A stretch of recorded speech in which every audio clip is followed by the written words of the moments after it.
வணக்கம் நேயர்களே. ரொம்ப நாளைக்கு அப்புறம் உங்கள பார்க்கறதுல ரொம்ப சந்தோஷம். இப்போ கடந்த அ ஒரு சில தினங்களா ட்ரெண்டிங்கில என்ன போயிட்டுருக்கு அப்படின்னு பார்த்தீங்கன்னா, பிக் பாஸ். உங்களுக்கே தெரியும். பிக் பாஸ் அப்படிங்கிறது எவ்வளோ பெரிய டெலிவிஷன் ஷோ அப்படிங்கிறது.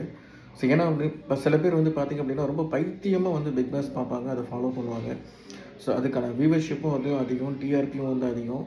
அந்த மாதிரியான ஒரு ஷோ வந்து எப்படி பிரசன்ட் பண்ண போறாங்க அப்படின்றது நானும் ரொம்பவே எக்ஸைட்டடா இருந்தேன். பட் எதனால வந்து அ பிகினிங்ல இவ்ளோ அ ஒரு பேசுபொருளா ஆயிருக்கு அப்படின்னா, அதோட ஐ மீன் கண்டஸ்டன்ட்ஸ் இருக்காங்க இல்லையா? அவங்களோட செலக்ஷன் ப்ராசஸ் தான். என்ன அப்படின்னா, லைக் நம்ம ஒரு திரையில, இல்ல ஒரு சின்ன திரையில, இல்ல வெள்ளி திரையில ரொம்ப வியர்ந்த ஒரு ஒரு பர்சனாலிட்டி தான் வந்து பார்த்தீங்க அப்படின்னா, யூசுவலா வந்து கூப்பிடுவாங்க. பிகாஸ் வந்து பார்த்தீங்க அப்படின்னா, அவங்க ஒரு விஷயத்த பண்ணும்போது ஏன்னா வந்து ஒரு ஸ்டார் வந்து பண்ணும்போது, ஐ மீன் ஸ்டார் வந்து பார்த்தீங்க அப்படின்னா, ஒரு ரியாலிட்டி ஷோல இருக்கும்போது, ஆட்டோமேட்டிக்கா வந்து பார்த்தீங்கன்னா, ஊடக வெளிச்சம் பிரகாசமா இருக்கு.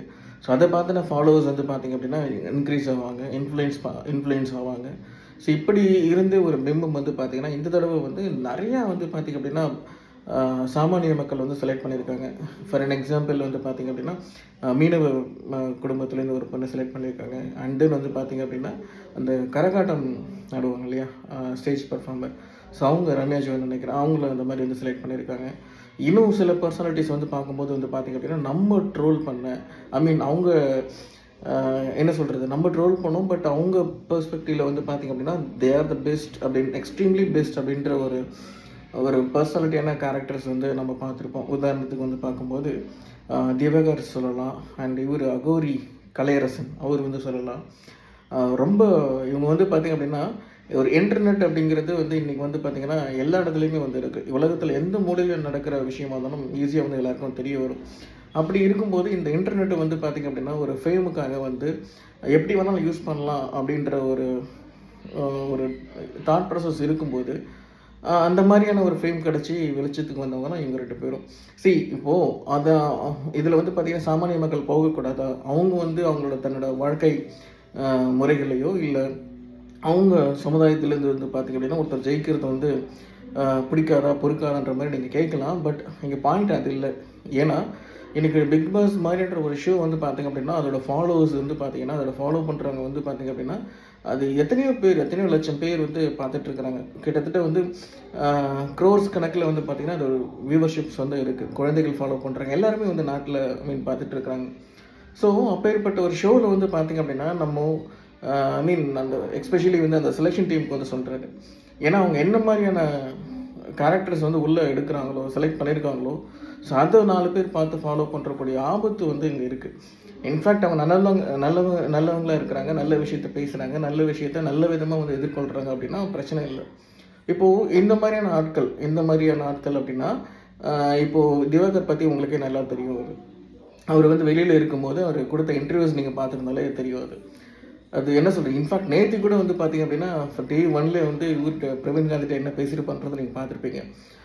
இப்படி வந்து ஒரு செல்ஃப் மெயின் சொல்லுவாங்கல்ல, ஒரு தற்பெருமை மட்டுமே பேசிட்டு இருக்கிற ஒரு ஆள் வந்து பார்த்தீங்க அப்படின்னா, அவர் எந்த ஒரு ஒரு சமுதாயத்தில இருக்கிறாரு அப்படின்னும்போது, அது ரொம்பவே ஆபத்தான விஷயம் அது. அவர் அது மட்டும் இல்ல, செல்ஃப் க்ளோரி மட்டும் கிடையாது. லைக் அவர் எப்பேர்ப்பட்ட கருத்துக்கள முன் வச்சாரு அப்படின்றது ஒரு இன்டர்வியூ பார்க்கும்போது உங்களுக்கு நல்லாவே தெரியும்.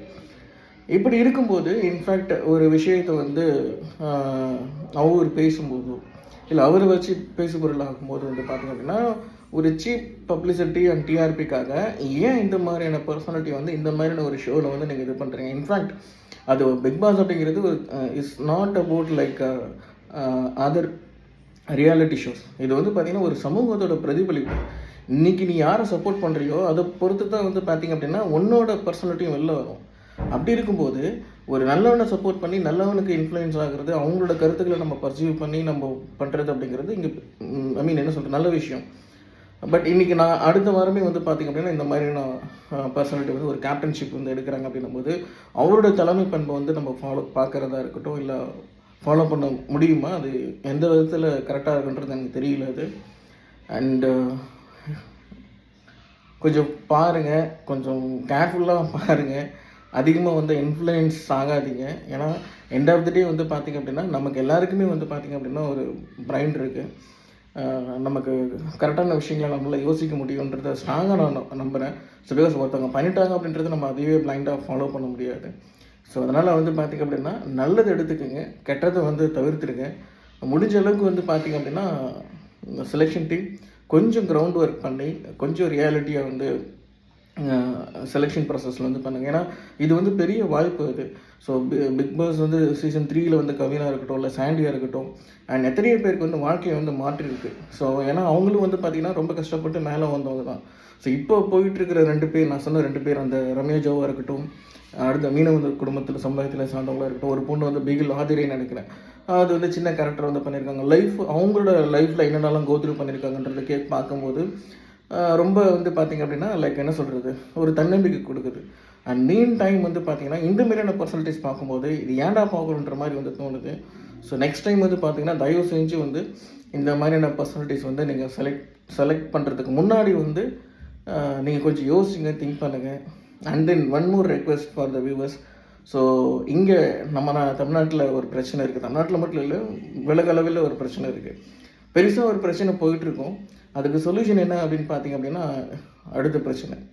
இப்போ தான் ரீசெண்டாக வந்து பார்த்திங்கன்னா கரூர் ஸ்டாம்பேட் வந்து எல்லாருமே பரபரப்பாக பேசிகிட்டு இருக்காங்க. கோர்ட்டில் எல்லாருமே மக்கள் எல்லாமே பார்த்துட்டு வந்து இருக்கிறாங்க. ஃபாலோட் பை இப்போ வந்து பிக் பாஸ் வந்துச்சு. ஸோ எங்கே வந்து அந்த விஷயத்தை இந்த விஷயம் ஓவர்டேக் பண்ணுறோமோன்ற பயமாக இருக்குது. ஸோ கண்டிப்பாக பாதிக்கப்பட்ட உயிர்கள் அனைத்துக்கும் எல்லா வேகத்திலும் வந்து பார்த்திங்க அப்படின்னா அவங்களுக்கு சேர வேண்டியது எல்லாமே போய் சேரணும். ஸோ அதுலேயும் வந்து கொஞ்சம் கருத்தல் கலங்க, அங்கேயும் கொஞ்சம் ஃபோக்கஸ் பண்ணுங்கள். இதில் மட்டுமே வந்து நேரத்தை செலவிட்டு உங்கள் நேரத்தை வந்து வீணடிக்காதீங்க. Thank you all.